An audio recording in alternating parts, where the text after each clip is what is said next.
Sngap hang ne perlok kumno ai jingkren ukush Carlo Ancelotti ubre ukush jong ke Brazil shaphang ka jingil ka jong Neymar Jr. Bat lahato Neymar Jr unla nem ban yele ka Shibit ha ka jing kun persya ke Brazil ia ke Norway.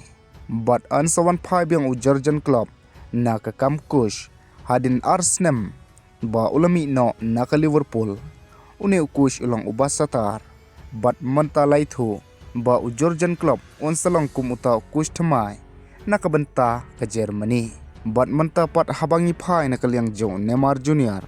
Neymar Jr na do bastang ka World Cup ulamis lepai artli ki jil ka group stage nakadaw ba umpat fit pha bat udang la ban mi badan hakna ka World Cup persyai ka Scotland tangkhat saw minin bat wala da ukush Carlo Ancelotti ulaong ba Neymar Jr ula fit ha ka raw lai puar handrai uklem penmi setia ya Neymar Jr. Dah ba usu pensiong bench o. Bat kane kabali une ukush ke Brazil kala pen bitar shikade ya kinong Christian jo Neymar. Namar klem Neymar Jr. hi ka jingpai ka ya ke Brazil kamlong ke basngau tenan. Bat Shibit pat menta kamit ha ka por shibeje shiteng am shiteng senya ke Brazil kan sai kun persya ya ke Norway ha ka round 16. Bat kane ke jingil ka kalong ke badan kampha na kabenta ke Brazil. Namar lada syarem ha kana ke jingil kai kan haban lek pai no shiying bat lada jopat kan lek syakarang 16 bat habangi pai pat halor ke jingkren jong une ukush shaphang ke jinglong jong Neymar Jr.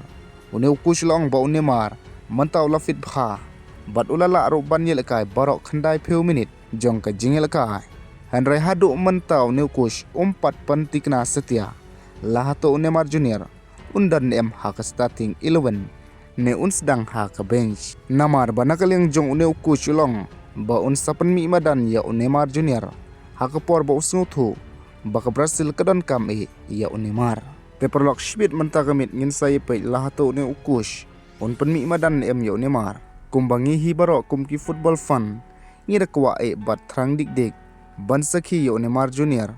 ba un sedang ya ka jingil kai lane un kham yo minute shibun bat yakaling jong gane ka jingil kai Shibit ngalabu hapo ka comment section kuble shibun.